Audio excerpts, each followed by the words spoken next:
The stagecoach from Abilene arrived 2 hours late, coated in red Kansas dust, and when the door swung open and Margaret Archer stepped onto the sun-baked main street of Harlow Creek, every man within eyesight forgot what he had been doing. It was the spring of 1873, and the town of Harlow Creek, Kansas, was the kind of place that took stock of strangers the way a farmer took stock of weather, with cautious interest and a fair amount of suspicion. The town had grown up fast along the Western Cattle Trail, sprouting saloons and a general store and a livery, and a church that doubled as a schoolhouse on weekdays, and the people who lived there had learned that whoever stepped off a stagecoach usually spelled either opportunity or trouble, and sometimes both at once. Margaret Archer was neither, or perhaps she was something else entirely, something the town of Harlow Creek had simply never encountered before. She was 26 years old, which was not especially young by the standards of 1873 Kansas frontier life, and not especially old either. She wore a deep blue traveling dress that was badly wrinkled from the long journey but still managed to carry itself with dignity, the way a fine garment always does when it has been made for a woman who knows how to wear it. Her dark hair was pinned up beneath a practical wide-brimmed hat that had done admirable service against the prairie sun. Her eyes were brown and sharp and moved across the town with the careful assessment of someone who had prepared herself for disappointment but was reserving final judgment. What made the whole street stop, however, was not the woman herself, remarkable as she was. It was the trunks. One by one, the stagecoach driver and his young helper began hauling them down from the roof and the rear boot, stacking them on the wooden boardwalk with grunting effort and muttered complaints. 6 of them. 6 large, heavy, leather-bound trunks, each one strapped with brass buckles and stamped faintly with the initials M.A. in dark ink. They formed a small mountain on the side of the street, and the driver looked at them with the expression of a man who had spent the last 4 days regretting a professional decision. Margaret stood beside her mountain of trunks and looked up and down the street with steady composure, though anyone paying close enough attention might have noticed that her hands, gloved and folded before her, were gripping each other just a shade too tightly. There was no one to meet her. She had known there would not be, which was precisely why she had not allowed herself to hope for it, but the knowing and the seeing were 2 different things. The man she had traveled from Philadelphia to marry, one Gerald Whitmore, a cattle rancher of 42 years who had placed an advertisement in an Eastern newspaper seeking a capable wife, had sent a letter to her rooming house in Abilene 3 weeks prior. The letter had informed her, in the stiff and bloodless language of a man who had never learned to soften a blow, that he had reconsidered the arrangement and was withdrawing his proposal, and that he wished her well in her future endeavors. That was it, no apology, no provision for her return fare. No acknowledgement that she had already sold most of her furniture, left her position as a schoolteacher, packed 6 trunks with everything she owned in the world, and traveled for 11 days across the entire breadth of a country to meet him. She had spent one night in the Abilene hotel crying in a way she had not cried since she was a child, and then she had washed her face, straightened her spine, and asked herself what she intended to do about it. She had $2.40 remaining. Philadelphia was 1,000 miles away, and she had nothing to go back to. Harlow Creek, where Gerald Whitmore had his ranch, was a day's ride further west, and there was at least a town there, with people who might need a schoolteacher or a seamstress or some kind of useful woman. So here she was, standing beside 6 trunks and no husband on the main street of Harlow Creek, Kansas, in the April heat of 1873, with $2.40 and a great deal of quiet, fierce determination. "You all right, ma'am?" The voice came from her left, and Margaret turned to find a man leaning against the post of the livery stable across the street. He had apparently been there all along and had simply not made himself known until this moment, which she found either considerate or suspicious, and she had not yet decided which. He was tall, genuinely tall, not the exaggerated kind that men in stories always seem to be, but the kind of tall that came from long bones and years of physical work, the kind that made him look easy and unhurried even standing still. He wore a brown leather vest over a pale linen shirt, work-worn canvas trousers tucked into boots that had seen considerable mileage, and a hat with a brim that shadowed his face just enough to make his eyes difficult to read at first glance. He was somewhere in his early 30s, she estimated, with a jaw that had not seen a razor in perhaps 3 days and hands that rested loosely at his sides, the right one nowhere near the gun at his hip, which she noted because she had heard enough about Western men to think about such things. "I am perfectly all right, thank you," Margaret said, with the clear diction of a woman who had spent years teaching children to speak properly and had no intention of abandoning that habit now, regardless of circumstance.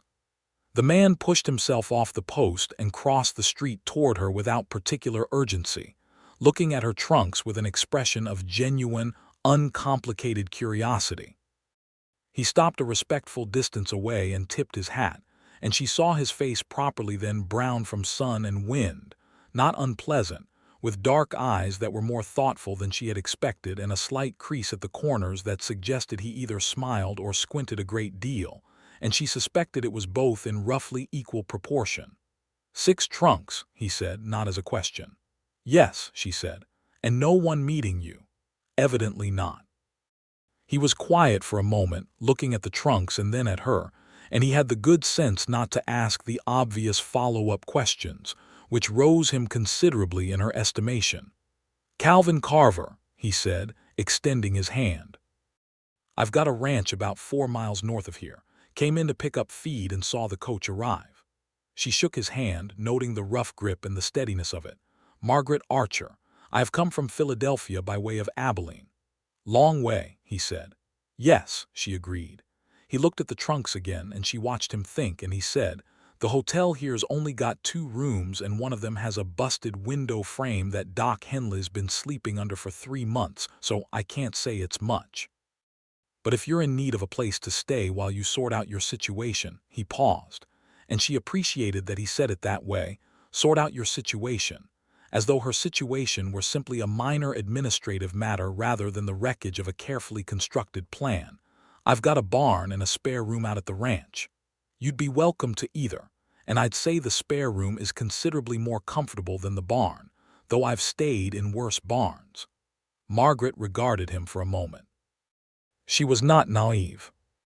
She had grown up in a city, had educated herself beyond what most men thought a woman needed, had read enough and observed enough to understand that a woman alone in a Western town in 1873 had a specific and limited range of options available to her, and that trusting a stranger was a calculated risk that could go very badly in a very short time.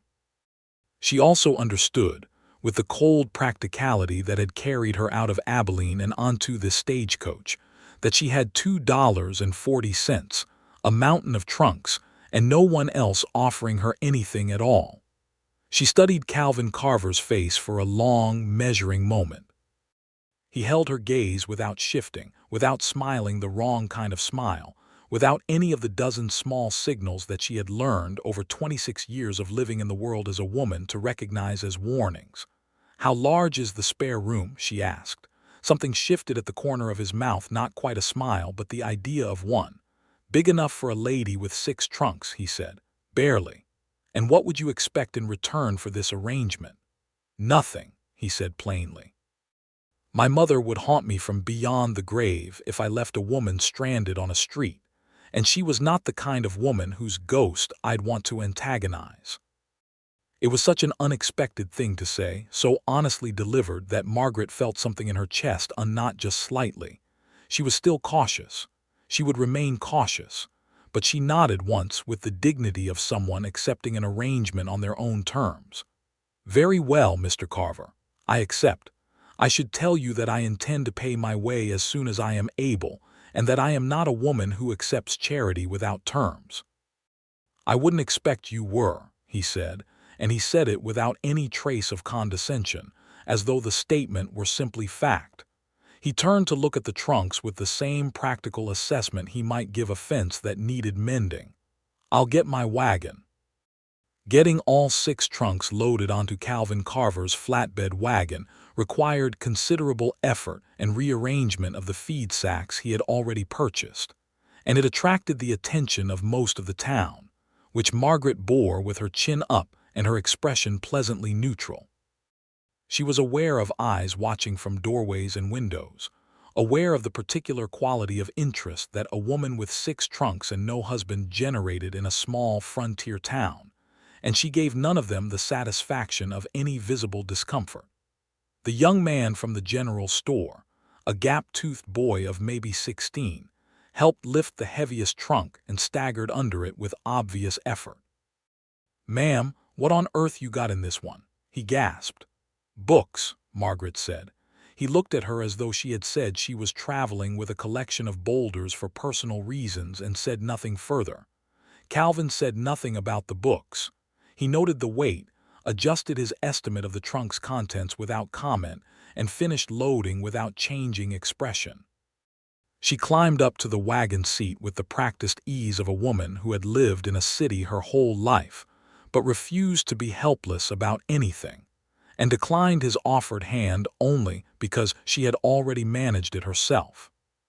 She settled beside him on the bench as he clicked the horses into motion, and the wagon rolled north out of Harlow Creek along a packed dirt road that wound through the flat Kansas prairie, the April grass already showing green along the creek bottoms, the sky overhead so wide and blue it looked like something that had been painted deliberately to overwhelm.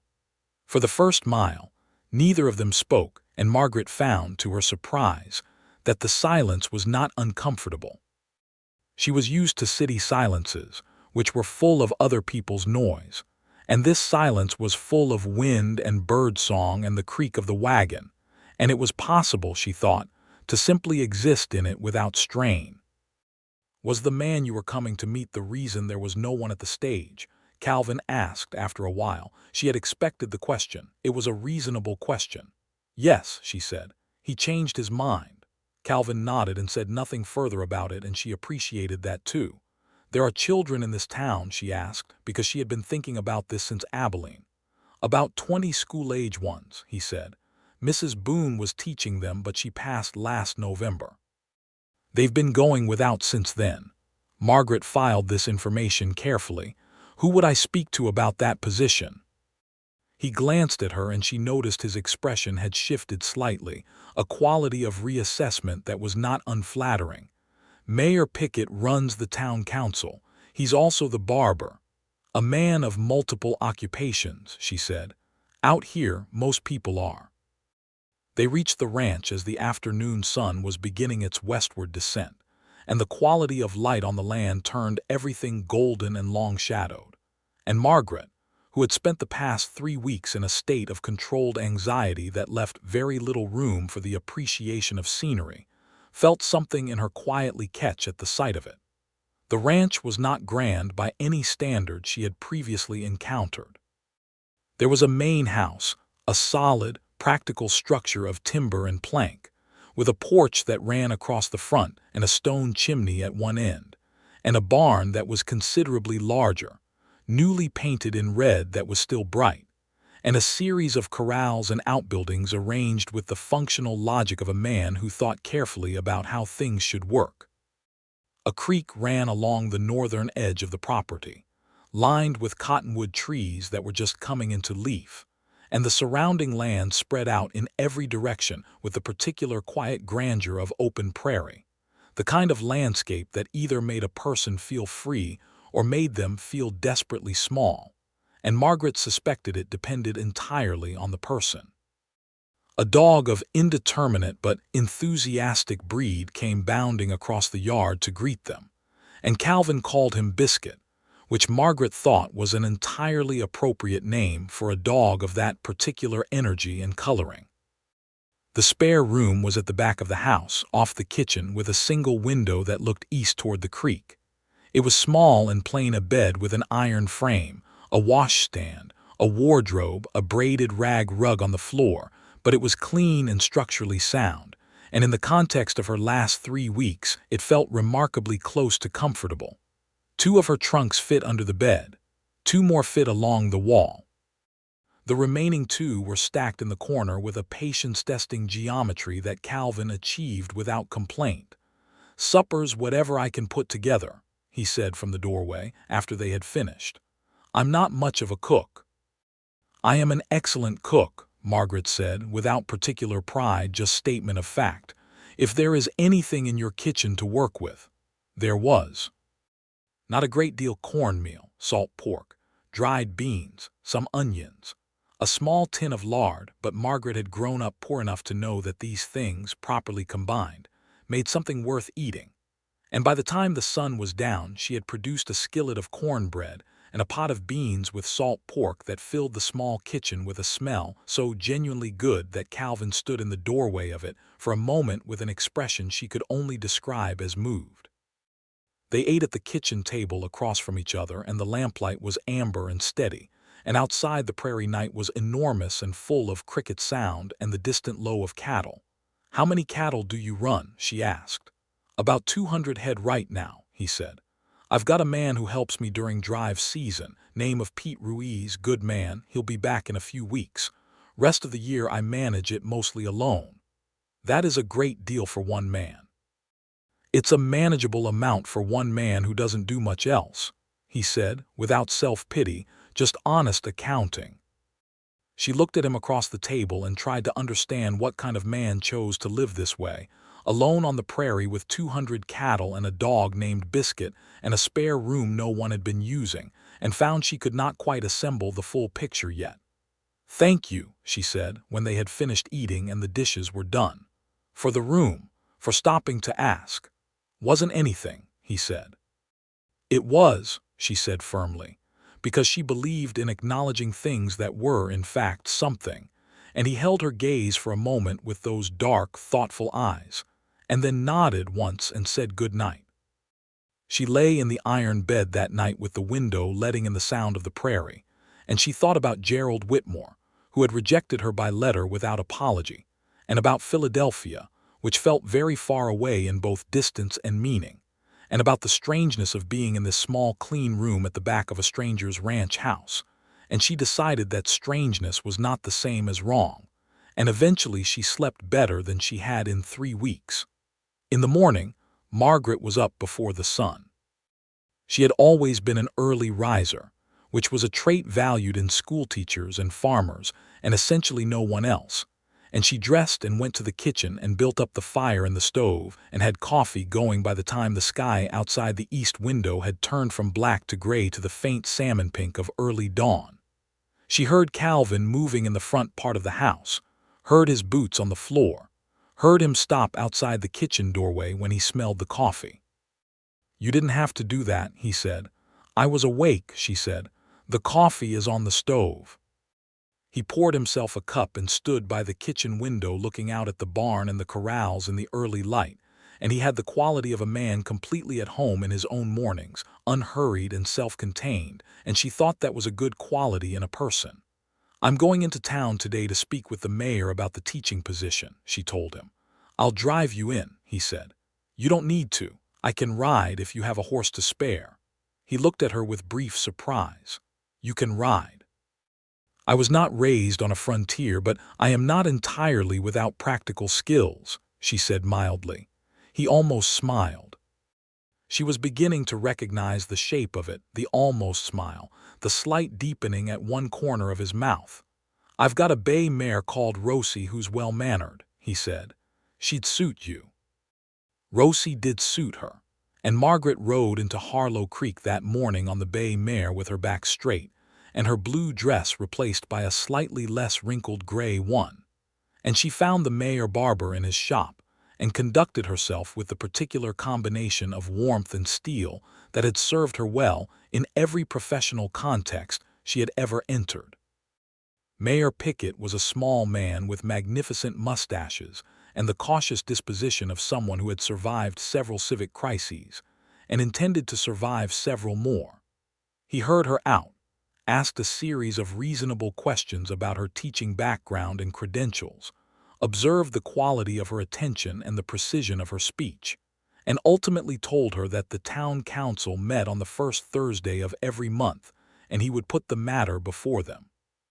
It was not a yes, but it was considerably better than a no. She stopped at the general store for a few items she needed: thread, a small bottle of ink, a notebook, and paid with some of her remaining money with the careful spending of someone making each cent perform its maximum function. On her way out, she passed a woman of perhaps 35, dark-haired and handsome, with a young girl at her side who stopped and said, "You're the woman Calvin Carver brought in yesterday." It was not quite a question. "I am," Margaret said. "Margaret Archer." "Rosa Reyes," the woman said, with the directness of someone who had spent time learning when to be cautious and when to be direct and had made her decisions about which was appropriate here. "I run the laundry on the back street. My daughter is Maria." The girl, who was perhaps 8 years old, gave Margaret a serious look and then a small smile. "If you're going to be in Harlow Creek for a time, it's good to know who's who." "I would appreciate that very much," Margaret said, and she meant it. Rosa Reyes, she learned over the next half hour as they walked back toward the edge of town together, was a widow, her husband having died of a fever 2 winters ago, and she ran the laundry business with her daughter and her elder son, who was 12 and named Diego. And she was one of several Mexican families in the area who had been there before most of the Anglo settlers arrived, and who navigated the social and political geography of the frontier town with the practiced skill of people who could not afford the luxury of naivety about how the world worked. "Calvin is a good man," Rosa said, as they were parting. "He is sometimes too quiet and too stubborn, but he has never been unkind to anyone I know of, and that is more than can be said for many men." Margaret absorbed this endorsement and thanked her, and rode back to the ranch in the late morning, turning things over in her mind the way she turned problems over when she was working through them. The days that followed settled into a pattern with a naturalness that Margaret found both comforting and slightly suspicious of herself for finding comforting. She kept the house, not because Calvin asked her to, but because she was staying in it and not yet earning money, and it was the obvious and right thing to do. She cooked the meals and kept the kitchen, and sewed a curtain for the spare room window from fabric she found in one of her trunks. She took one of her books outside to the porch in the afternoons when the work was done and read in the angled sunlight, while Biscuit slept at her feet with the boneless contentment that only dogs seem to achieve. And sometimes Calvin would come in from the corrals and sit on the other end of the porch and not disturb her and just sit there, present and quiet, and she found she did not mind that at all. She began to learn things about him in the way you learn things about people when you live in proximity to them, not through their direct statements, which in his case were few, but through the accumulation of small, observable facts. He was meticulous about his animals, spending time with them beyond what was functionally required. He kept a shelf of books in the front room, maybe a dozen, worn from reading, and she was privately pleased to note that several were ones she had read, and one was one she had in her own trunk. He had a habit, when he was thinking, of turning a small piece of turquoise in his fingers, a smooth blue-green stone he kept in his vest pocket, and she noticed he did this when she asked him a question that required honest consideration. He had learned some Spanish from his cattle work, and spoke it with Rosa Reyes's family with a lack of self-consciousness that said it was practical rather than performed. He asked her, one evening, about Philadelphia. They were sitting on the porch in the cooling evening air, and the sky was doing the thing it did out here that it never did in cities, turning colors that had no names, and she told him about the row house where she had grown up with her widowed mother and her brother who had died in the war at 19. She told him about the teaching position at the public school, which she had held for 4 years and which had been, until the arrangement with Gerald Whitmore upended everything, the central occupation of her life. She told him about the books she had accumulated over years of deliberate effort, the ones that filled the heavy trunks, and he listened to all of it with the full attention of someone for whom listening was not a passive activity. "Why Whitmore?" he asked when she had finished. "Why the advertisement?" It was the question she had asked herself 1,000 times since the letter arrived. "Because I was 26 and alone and I wanted something more than a row of desks and a rented room," she said, and she said it plainly because she had decided there was no point in anything other than plain. "I wanted a life with substance to it, a home, perhaps a family." The advertisement seemed like a practical means to that end. "Practical," he said, turning the turquoise stone in his fingers. "I have always been practical," she said. "It has served me better than most alternatives." He was quiet for a moment. "Do you regret coming?" She looked out at the darkening prairie and considered this with the seriousness it deserved. "Ask me again in a month," she said. The council met on the first Thursday, and Mayor Pickett informed them that Margaret Archer, formerly of Philadelphia, was applying for the teaching position. There were 5 men on the council, and their opinions ranged from enthusiastic to doubtful. The doubtful contingent, led by a cattle broker named Greer who had strong views about Eastern women and their unsuitability for frontier conditions, required several minutes of eloquent and specific rebuttal from Margaret, who had been invited to attend and address the council directly, and did so with a calm precision that left Greer with considerably less rhetorical ground than he had started with. The vote was 4-1 in her favor. She rode back to the ranch with the official offer of $22 per month to teach the children of Harlow Creek, and she felt, for the first time since Abilene, something that she cautiously identified as hopeful. Calvin was mending fence on the south pasture when she came back, and she stopped Rosie at the fence line and told him, and he set down his fence stretcher and looked at her with something uncomplicated and genuine in his face. "That's good news," he said. "That's real good news, Margaret." It was the first time he had used her given name, and she noticed it, and she saw that he noticed that she had noticed, and neither of them said anything about it, but the air between them was different for a moment, had a different texture, and she turned Rosie back toward the barn and let the afternoon carry the feeling without examining it too closely yet. She started teaching on a Monday, riding Rosie the 4 miles into town each morning and back each afternoon, and the 23 children of Harlow Creek who assembled in the church schoolhouse were a varied and energetic collection of humanity that ranged from the politely attentive to the heroically restless. She knew from experience that children were honest in ways adults were not, and that their respect, once genuinely earned, was durable and real, and she set about earning it with the patient strategy that had worked in Philadelphia and worked here too. Maria Reyes was in her class and proved to be clever and quick, with the particular brightness of a child who has been read to regularly and has absorbed the habit of thinking.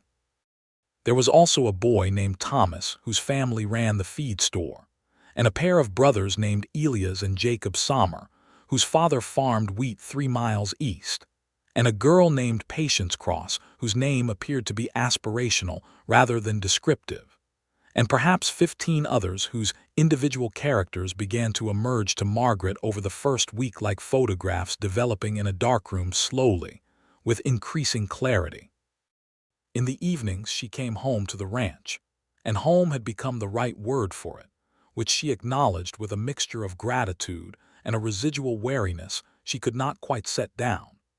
Calvin was usually finishing his day's work when she arrived, and they had fallen into the habit of comparing the day's events over supper in a way that had a quality of genuine mutual interest, not merely the exchange of information between people sharing a space. He was interested in the children, in what they were learning and how.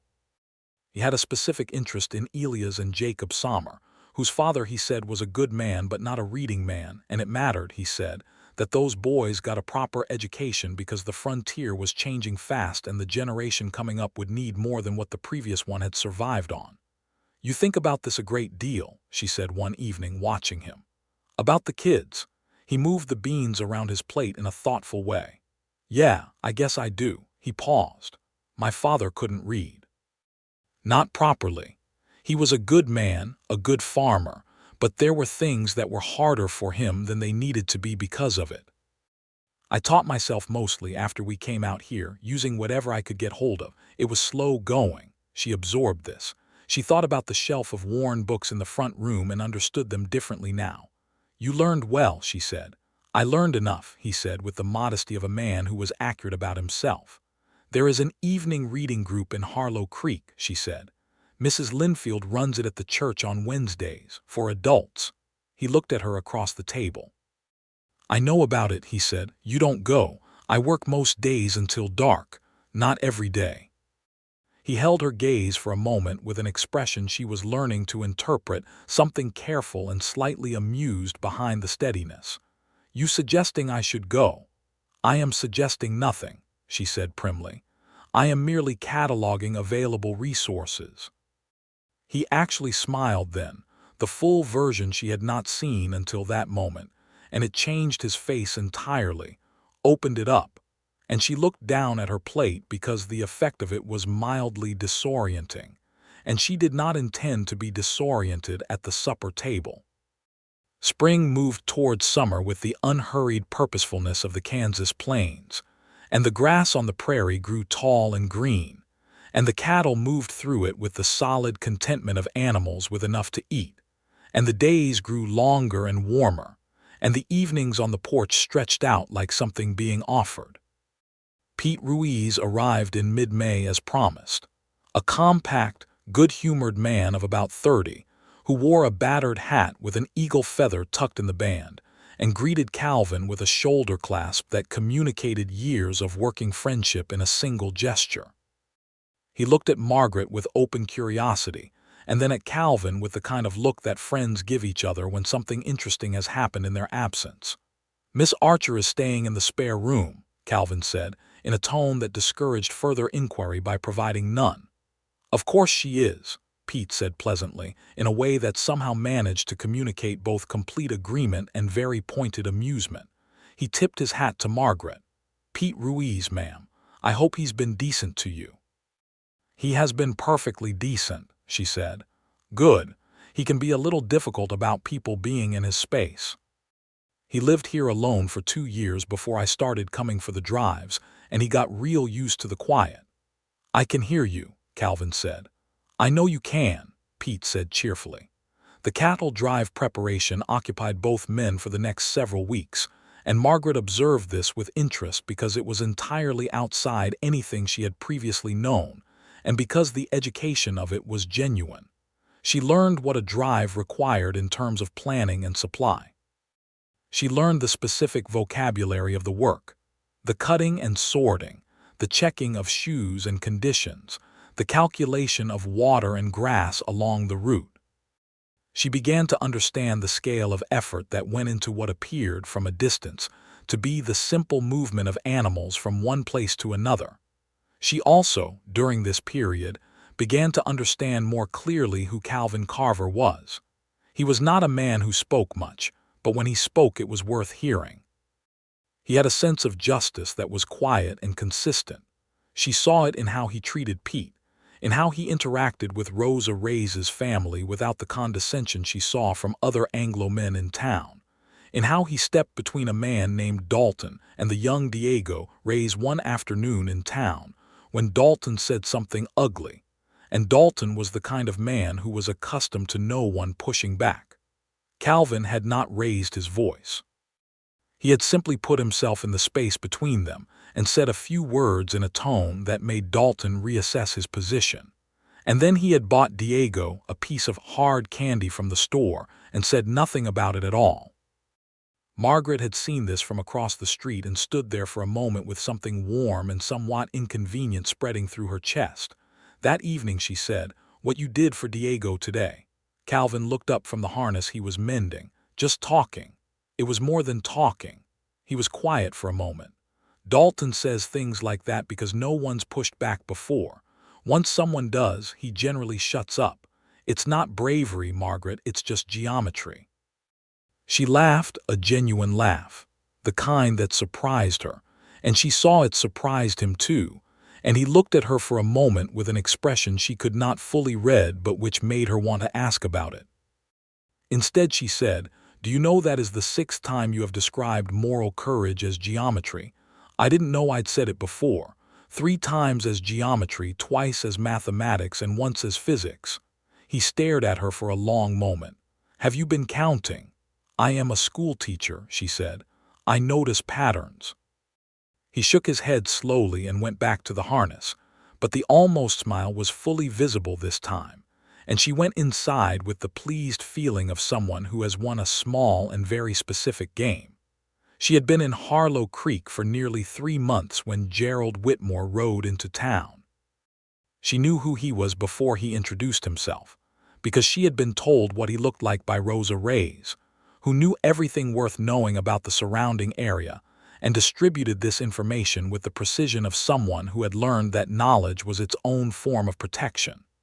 Whitmore was a big man, florid-faced, with the self-assurance of someone who had never been seriously challenged and had confused this with competence. He found her at the school at the end of the day when the children had gone and she was cleaning the blackboard, and he came in without knocking and stood in the doorway and said, "You must be Miss Archer." She turned from the blackboard with chalk dust on her hands and regarded him with the steady calm of someone who had rehearsed this moment in their mind for 3 months and was ready for it. "Mr. Whitmore," she said, "this is a surprise." "I heard you were here," he said. He looked around the schoolroom with the assessing look of a man who appraised things. "Heard you were staying out at Carver's place." "Yes," she said simply. He came a few steps into the room. "I want to explain the letter." "There is nothing to explain," she said. "Your intentions were perfectly clear." He did not like that. She could see it in the slight tightening around his eyes. "Now listen, Miss Archer, I'm a reasonable man. The original arrangement, I may have been too hasty in withdrawing it. You seem to have settled in here and you seem capable enough." He said capable enough the way a man says it when he means tolerable, and she heard the exact quality of it. "I'm willing to reconsider." "Mr. Whitmore," she said, setting down her chalk eraser and folding her hands before her in the precise gesture she used when she wanted a student to understand that the matter was closed. "I am no longer available to be reconsidered. I have a position here and a life that is developing satisfactorily, and I am not interested in your reconsideration. I wish you no ill will, but I must ask you to leave my classroom." He stared at her for a long moment and then laughed, not unkindly exactly, but with the condescension of a man who believed women's no was always a starting point for negotiation. "I'll let you think on it," he said. "Offer stays open." He left, and Margaret stood in the empty schoolroom and breathed through it, slowly and deliberately, until the anger settled back to its proper level and she could think clearly. She told Calvin about it that evening because she had made a decision early on that she would be honest with him about things that affected their arrangement, and he listened without interrupting, and when she finished he was quiet for a moment with the turquoise stone in his hand. "You told him no," he said, clearly and directly. "Good." He was quiet again for another moment. "If he comes back and gives you trouble, you tell me." "I can manage Mr. Whitmore," she said. "I know you can," he said, and again there was no condescension in it, just honest agreement. "But you don't have to manage everything alone." She looked at him across the table, and the lamplight was the same warm amber it always was, and she thought about what he had just said, the simplicity of it, the weight of it. You do not have to manage everything alone, and something in her that had been holding itself very tightly for a very long time loosened just a little more. "Calvin," she said, and she was not entirely sure what she had intended to say after his name, because she had not prepared anything, and she was not accustomed to speaking unprepared. He looked at her and waited, and the patience of it was one of the things she had come to understand about him, that he would wait without filling the silence with his own words. "I am glad you were standing outside that livery stable the day I arrived," she said. He looked at her for a long moment, and then he nodded slowly and said, "So am I. Summer in Kansas was a formidable thing." The heat was not the damp, smothering heat of eastern cities, but a dry, pressing heat that came down from a sky that showed not a single cloud for weeks at a time. And the land turned from the bright green of spring to gold and amber, and the particular burnt honey color of prairie grass in July. The cattle drive came and went, Calvin and Pete absent for 3 weeks, and Margaret kept the ranch with the competent self-sufficiency she had promised herself and managed it without drama, though she found, toward the end of the 3 weeks, that the house was notably less interesting when Calvin was not in it, and she held this observation up to the light and looked at it honestly and decided it deserved acknowledgement. She was in love with him. Or the early stages of it, at least, the preliminary stages that felt like the developing photograph, the gradual emergence of something from what had been blank surface, the growing certainty of form and meaning. She was 26 and had not been in love before in any way that had commanded her full belief, and she found the experience was simultaneously more quietly profound and more practically inconvenient than she had anticipated. She did not know what he felt. She had observations, small data points, the way his eyes tracked to her when she came into a room, the particular quality of his attention when she spoke, the fact that he had bought a fresh copy of a book she had mentioned in passing and left it on the kitchen table without remark. But she was a schoolteacher, not an interpreter of mysteries, and she was not going to construct a certainty out of insufficient evidence. He came back from the drive with Pete at the end of the 3 weeks, both of them sun-darkened and trail-worn, and Calvin came through the kitchen door and stopped, and she was at the stove, and she turned around and he looked at her the way you look at something you have been picturing in your mind and are measuring the reality against the memory. "How are the horses?" she asked because she had been looking after them. "Fine," he said. "How are you?" "Fine," she said. "Supper will be ready in an hour." He nodded and went to wash up, and Pete came in behind him and said, with the cheerful directness that was his entire personality, "He talked about you the whole 3 weeks." "Pete," Calvin said, from the direction of the washroom. "I'm just establishing context," Pete called back and winked at Margaret, who felt warmth move up her neck and turned back to the stove with more focus than stirring beans actually required. The summer brought other developments.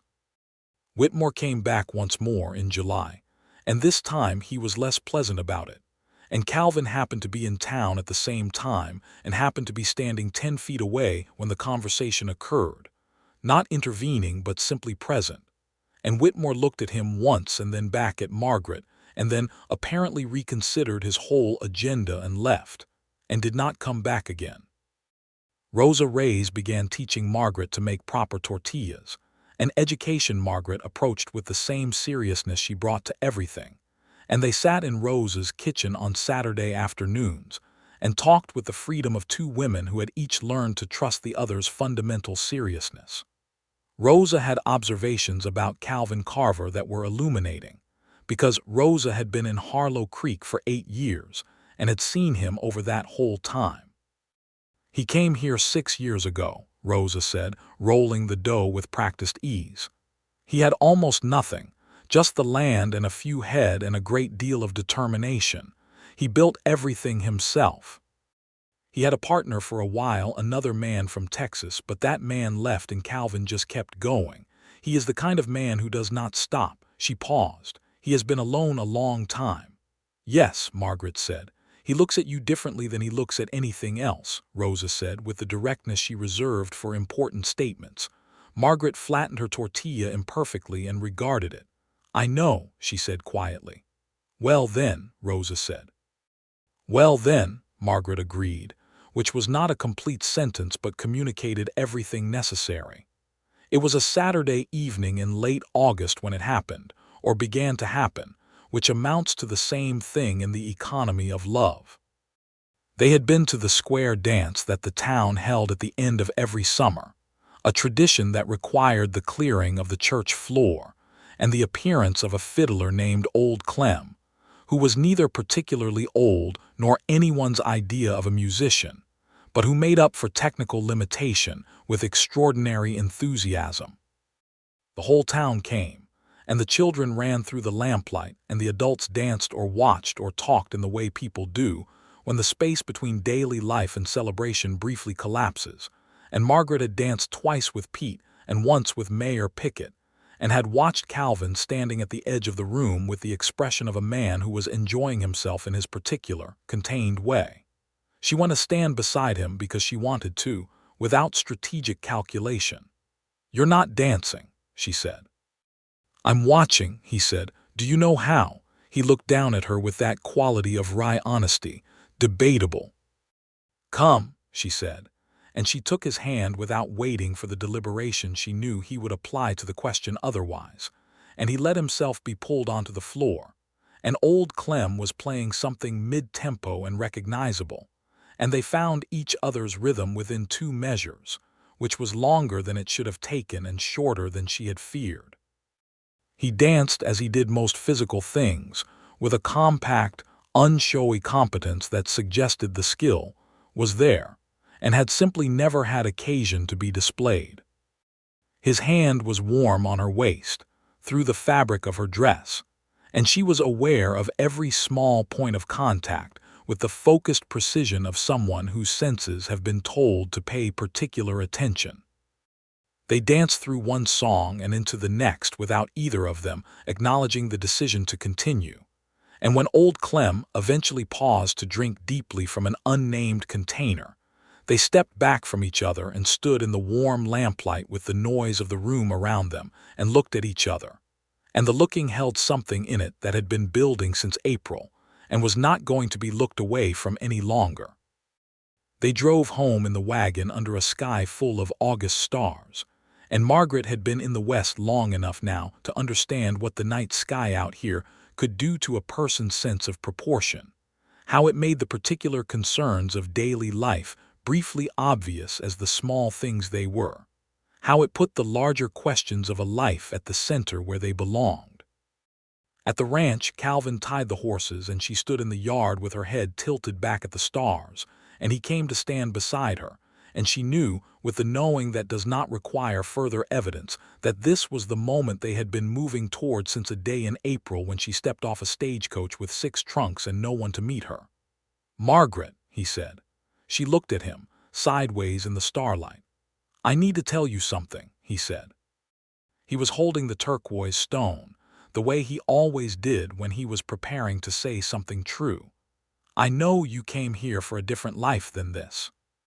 And I know you've been making the best of a bad situation and making it look so effortless that sometimes I forget what it cost you to end up here. And I know I haven't got much by the standards you were raised with." She opened her mouth and he said, "Let me finish, please." She closed it. "I haven't got much," he said again, "but what I've got is real. The land is real. The work is real. And what I feel about you is the most real thing I've known in 6 years on this ranch, and I want you to know it exists, regardless of what you do with that information." Silence, except for the crickets and the distant settling of the horses. "Calvin Carver," she said, slowly and deliberately, with the diction of a woman who had spent 4 years teaching children to speak with precision, "you are the most infuriating and the most genuinely admirable man I have encountered in my life, and I have been in love with you since approximately June, and I would very much like to know what you intend to do about that." He stared at her for a long moment. Then he crossed the single step between them and kissed her, in the yard under the August stars, one hand at her jaw and the other still holding the turquoise stone, and she kissed him back with the wholeness of someone who does not do things by halves. And the night was warm and the stars were enormous, and the prairie stretched away in all directions in the way it always did, indifferent to everything except itself, and it was perfect. They stood in the yard for a long time afterward, talking, really talking, the way they had been circling toward for months, about the future and what it might hold, about what they both wanted, about fear and hope, and the specific arithmetic of 2 lives that were tentatively proposing to become one. He asked her in September in the proper formal way, kneeling in the kitchen with the turquoise stone in his palm. "I don't have a ring yet, but I have this," he said. "My mother's stone, the one she carried from Tennessee when she came west, and I would like you to have it until I can get you something proper in Abilene." She took the stone and turned it in her fingers, feeling the smooth weight of it. "Yes," she said, simply and completely. Pete Ruiz, upon being told, made a sound of profound satisfaction, and then immediately began planning to tell Rosa Reyes, who upon being told made a sound of entirely different character that communicated equal satisfaction, and within approximately 36 hours the whole of Harlow Creek knew, and the responses ranged from warmly congratulatory to merely curious, with one notable exception in Greer the cattle broker, who said something dismissive at the general store, and was ignored by everyone present with the democratic thoroughness that communities reserve for people who have used up their credibility. Margaret went to Abilene with Calvin in October to purchase a wedding ring at the jeweler's there. It was a plain gold band, because that was what she asked for, because she had never been a woman who valued ornamentation for its own sake, and was not going to become one at 26. She wore it on the train back, turning it on her finger in the way people do when they are still adjusting to the fact of a new thing, and Calvin sat beside her on the bench and watched her do it with an expression of private contentment. They were married by Pastor Hendricks on the second Saturday of November, in the church that doubled as her schoolhouse, and the whole town came because the whole town had been following this story with the investment of people who live in a small place and whose lives are genuinely intertwined with each other. Rosa Reyes made tamales. Old Clem played the fiddle with unusual competence, as though the occasion had imposed some temporary discipline on him. Maria Reyes threw flower petals with the dedication of someone who has been given an important job and intends to do it right.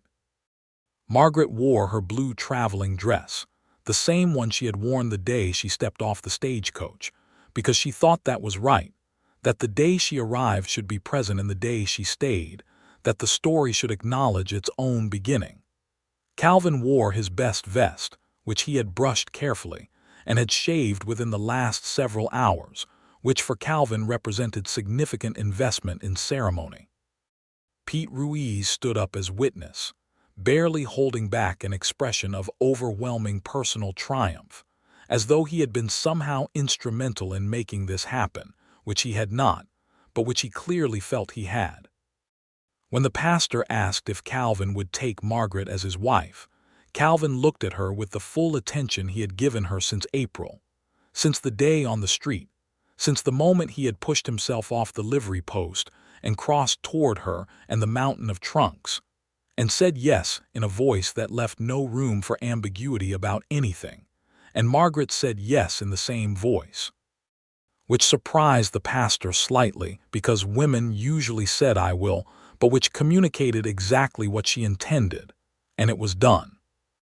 Winter came to the Kansas prairie in the way it always did, like a serious conversation replacing a pleasant one, the sky going flat and white, the temperature dropping with the directness of a place that does not soften its seasons.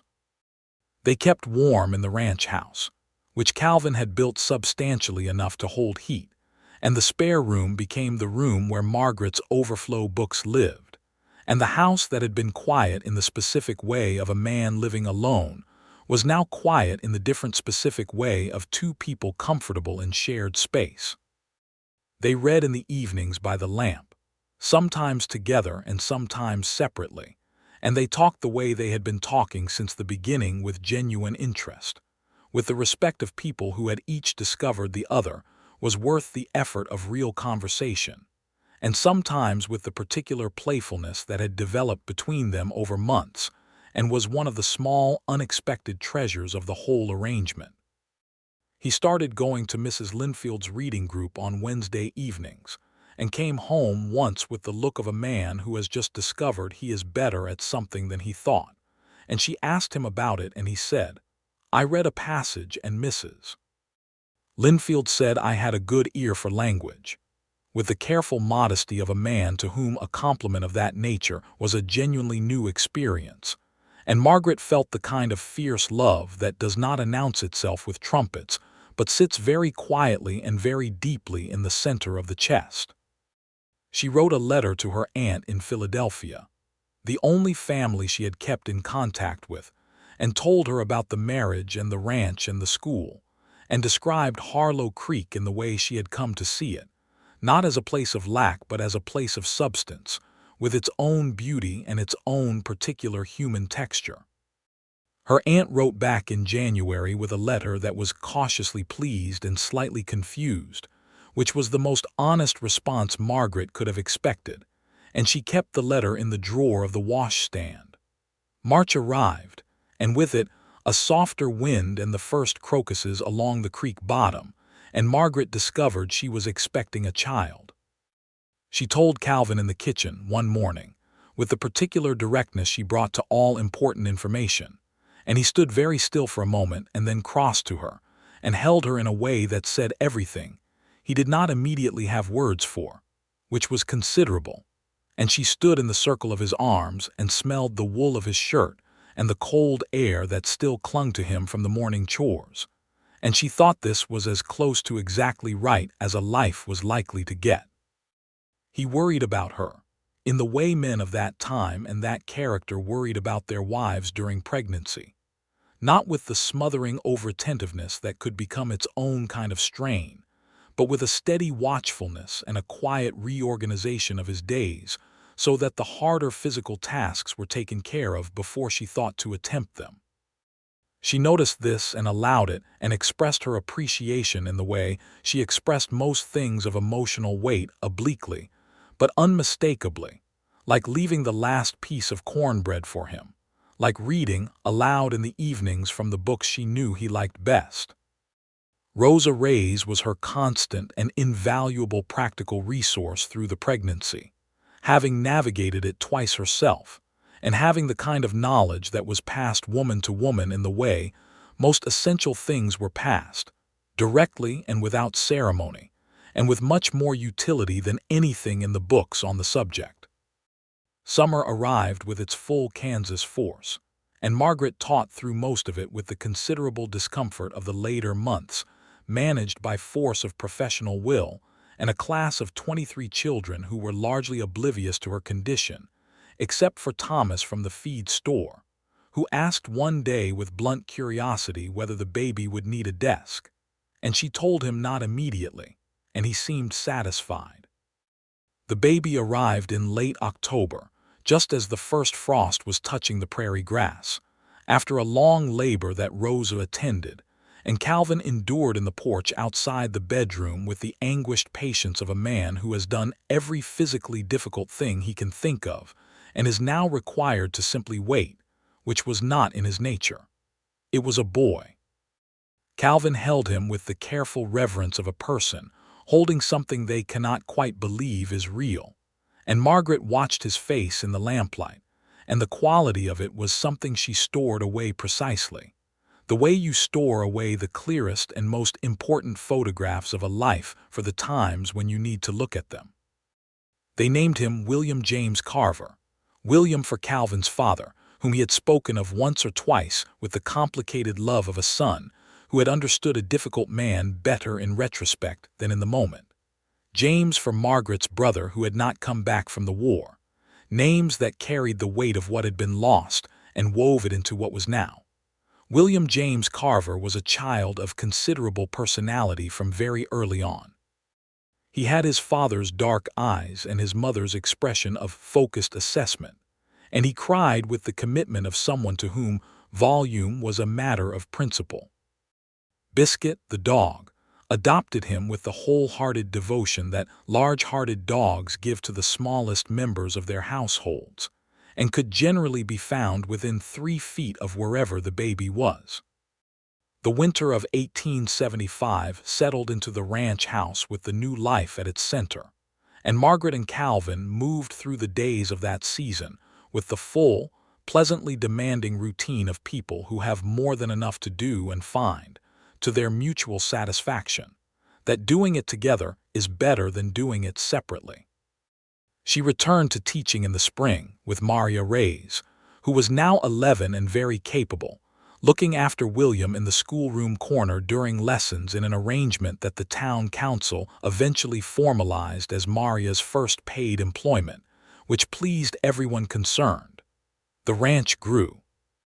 Calvin bought another 50 head with the proceeds of the second drive, and Pete Ruiz began to talk about the possibility of staying year-round rather than just for the season.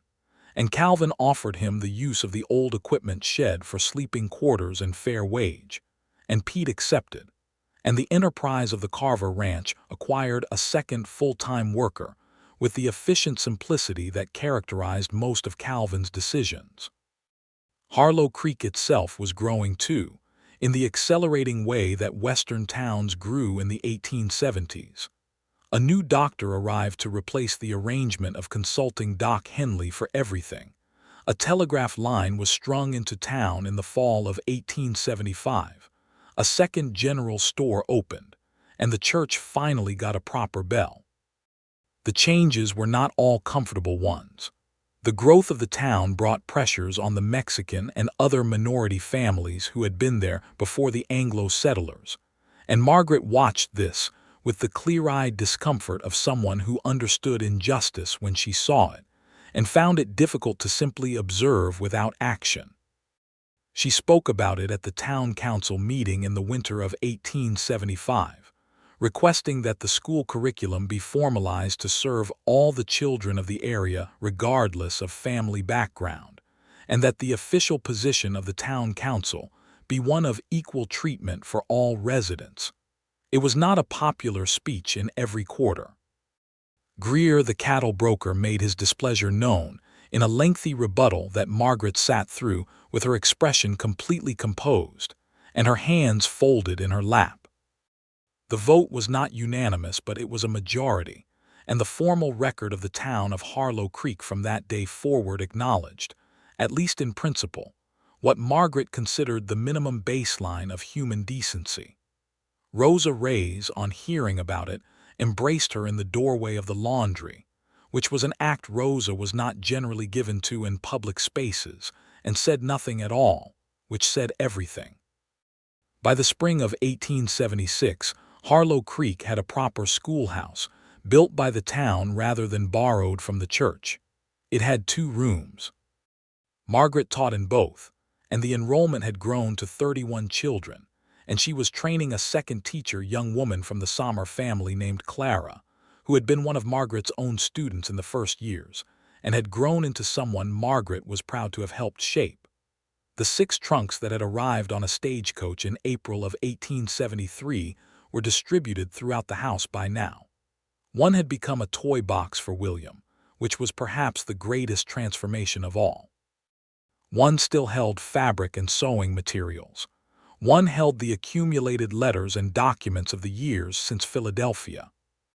3 held the books, which had migrated out of the spare room and spread through the house. On the shelves Calvin had built specifically for them, on the kitchen table, on the nightstand, in the front room where the original shelf of his 12 worn books now held company with nearly 100 more. It was a summer evening in 1877, 4 years after the stagecoach had pulled into Harlow Creek 2 hours late and coated in dust, when Margaret sat on the porch with her second pregnancy rounding under her apron and the prairie sunset doing its extraordinary, nameless work on the sky. And William, who was nearly 2 and had recently discovered that running was available to him, toddled across the porch yard with Biscuit in attendance. Calvin came out of the barn with the particular loose-limbed ease of a man who has finished his day's work and is satisfied with it, and he came across the yard and stepped up to the porch and looked at her with the same quality of attention he had been giving her since a day in April of 1873, the same honest, full looking that had been one of the first things she noticed, and which had not diminished by a single degree in 4 years of daily proximity.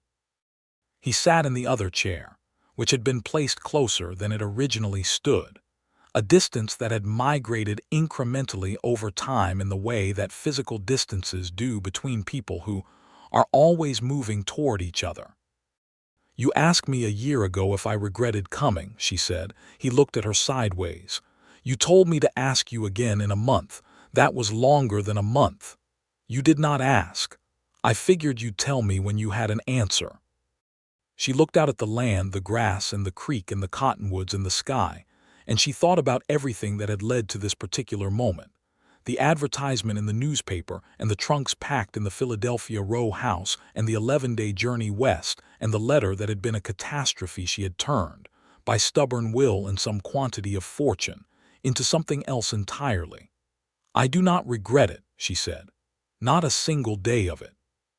He was quiet for a moment, and then he reached over and took her hand, his thumb moving over her knuckles in the familiar, unhurried way it always did, and said, "Good." William had found the wooden horse Calvin had carved for him, and was presenting it to Biscuit with the seriousness of a very small person conducting an introduction between two important acquaintances, and the dog was accepting this introduction with the good grace that was his chief character attribute. "What do you think?"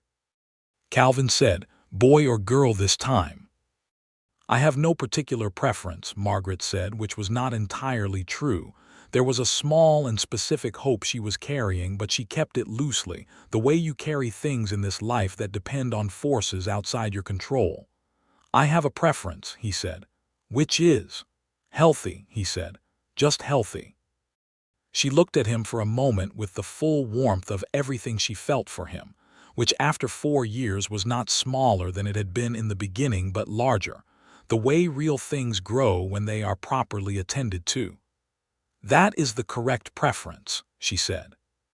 The second baby arrived that autumn, healthy as requested, a boy again, with his mother's coloring and a set of lungs that impressed everyone in a 1/4-mile radius. They named him Robert, for no one in particular, and because it suited him from the moment they saw his face, and William approached his brother with the careful and slightly suspicious interest of a 2-year-old encountering a new development in his world.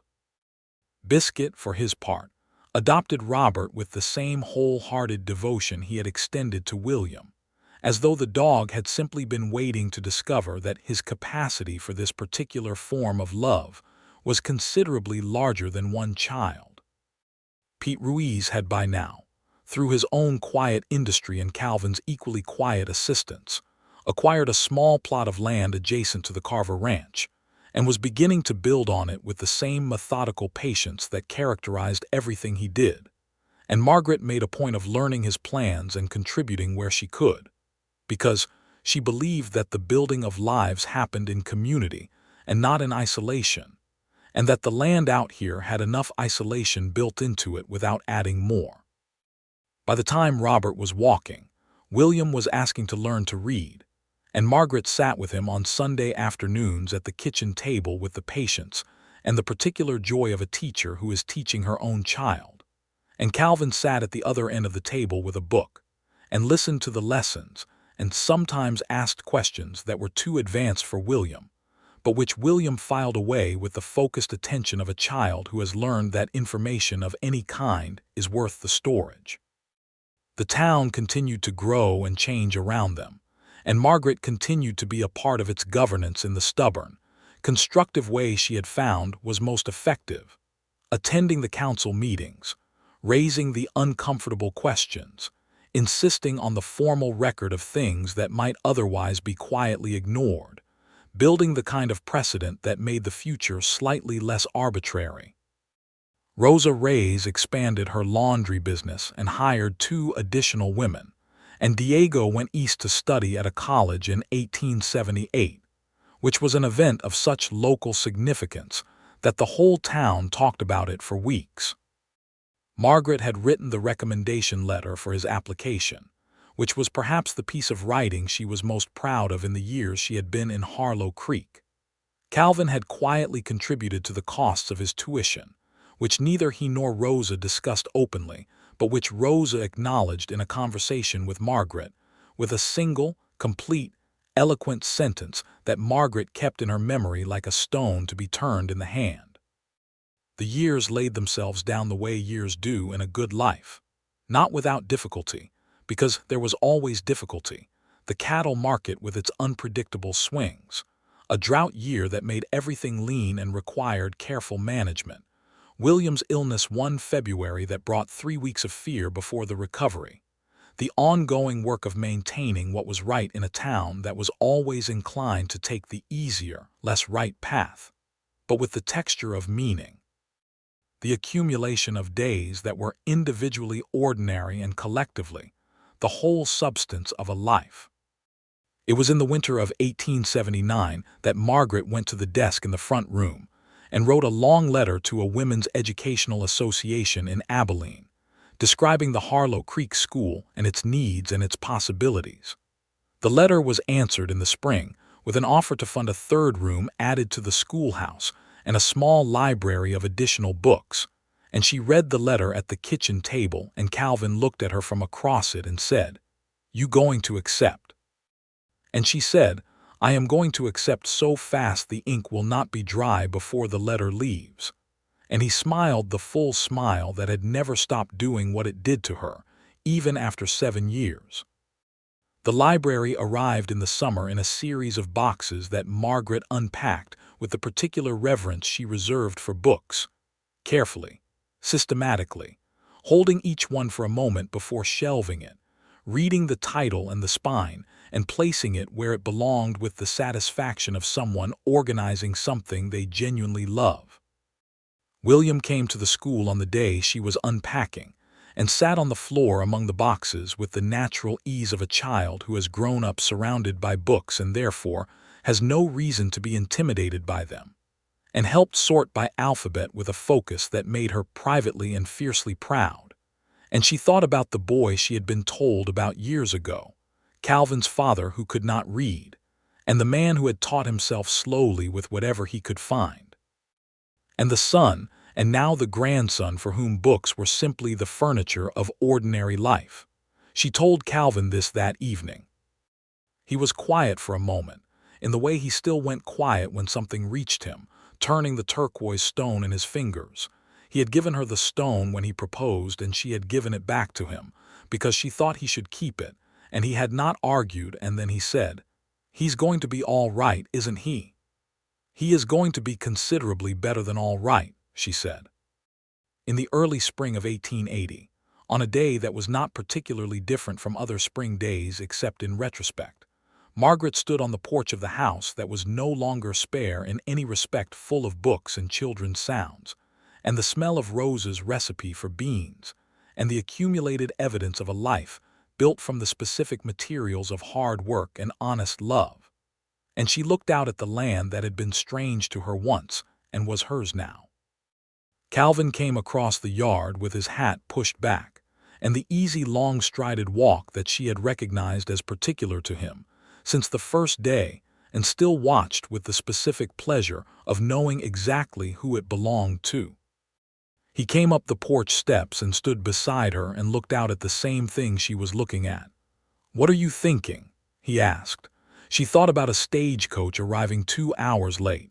She thought about 6 trunks stacked on a wooden boardwalk in April dust. She thought about a man pushing himself off a livery post and crossing the street with no particular urgency and tipping his hat and saying, "I have a barn and a spare room," in the plainest possible voice, as though the offer were a small thing, when it was, of course, the entire beginning of everything. "I am thinking," she said, "that I arrived here with a great deal of baggage and no prospects, and that the barn turned out to be unnecessary, and that the spare room is currently housing 34 volumes of history and literature, and that I have built the precise life I came west to find, even though it bears almost no resemblance to the plan I had for finding it." He looked at her with those dark, thoughtful eyes that she had been looking into for 7 years and still found worth looking into. "That a good thing or a bad thing?"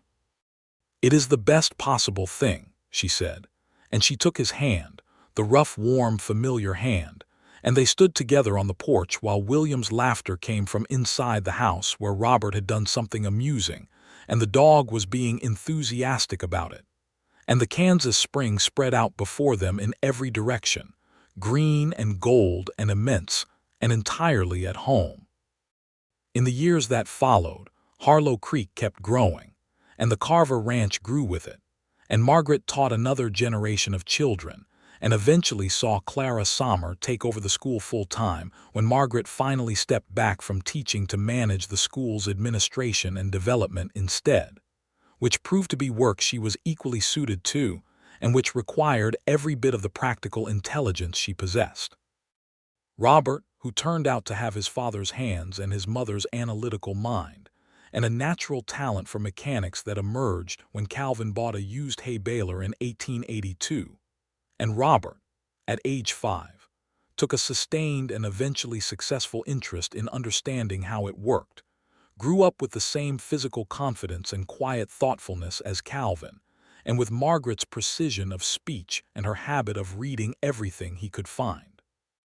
William, tall and dark-eyed like his father, became, in the estimation of his mother and his teacher Clara, and anyone else who paid attention, the kind of person a community produces when it invests in its children considerate, capable, genuinely curious, and possessed of a sense of justice that his mother recognized as coming from both the explicit lessons of his education and the daily example of two people who had tried to live according to what they believed. The trunks, all 6 of them, the brass-buckled, MA-stamped leather trunks that had come off the Abilene stage in 1873, had dispersed through the life of the house and eventually through the lives of the children. The toy box trunk had gone to William's corner of the barn, where he kept his tools and his projects. 2 of the book trunks had migrated to the new school library as permanent book storage. One held the accumulated family letters and documents that had grown over the years into a record of consequence. One still lived under the bed, now full of fabric and the good linen saved for occasions. The last one, the one that had held the books from Philadelphia, the heavy one that had made the gap-toothed boy from the general store stagger and say, "What on earth do you have in here?"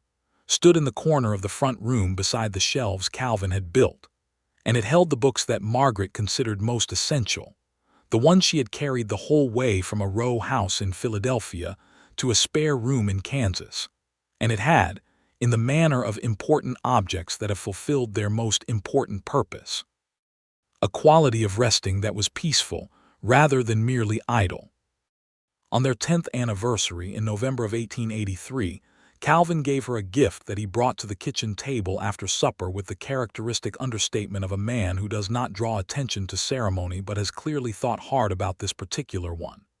It was a small book, hand-bound, the cover stamped with her initials, and inside it was filled with his handwriting, months of it, she could tell, the pages dense and careful. She opened it and it was a history, their history, written by a man who had taught himself to read slowly, and who had, in the decade of their marriage, developed a way with language that was plain and exact, and therefore genuinely beautiful. It began with a stagecoach and 6 trunks, and a woman standing beside them on a dusty street. It ended, open-endedly, with the word "continued," because he was not a man who believed in closed endings when the story was still going. She read the first page and then looked at him across the table with the feeling that had no single name. It was love, certainly, and gratitude, and the particular sharp sweetness of being known by someone in the full specific detail of yourself, the way you are only known when someone has paid honest attention for a long time. "Calvin," she said. He said, with the contentment of a man who has done something right and knows it. "This is the finest thing anyone has ever given me. Don't tell the boys," he said. "I gave William a good knife for his birthday and he still talks about it." She laughed, the genuine surprised laugh that he had been drawing out of her since a day in May when she told him he described moral courage as geometry, and he smiled, the full smile. And outside the November prairie was dark and cold, and the fire in the kitchen stove was warm and steady, and both boys were asleep in their room down the hall, and Biscuit, who was old now and moved slowly and slept most of the day, but who was still present, still faithful, still positioned where he had always positioned himself, within reach of whatever he loved, was asleep in front of the stove with the boneless completeness of a very good dog at the end of a very good day. She closed the book and kept it in both hands for a moment, feeling the weight of it. This was what she had come west for, not the specific plan, which had fallen apart on a piece of stationery in an Abilene hotel room, not the original arrangement, which had never known what it was giving up when it withdrew. Not any of the versions of this life she had pictured in the Philadelphia row house when she had answered an advertisement with the practical hope of a woman who wanted more than a row of desks and a rented room. This, the specific and unrepeatable this. Calvin Carver, who had pushed himself off a livery post and crossed a dusty street and offered a barn and a spare room to a woman with 6 trunks and no husband, and meant it as a kindness and become, entirely without intention and with complete sincerity, the center of the finest life she could imagine. "I am glad you were standing there," she said, for the second time in their story, "because some things deserve to be said more than once." He looked at her across the kitchen table, in the lamplight that was always the same warm amber, with the same dark, thoughtful eyes that had always been worth looking into. "So am I," he said, "every single day."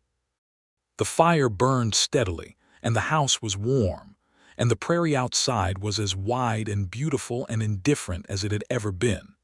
And inside the walls that Calvin had built with his own hands from the ground up, the life they had made together was whole and complete and theirs.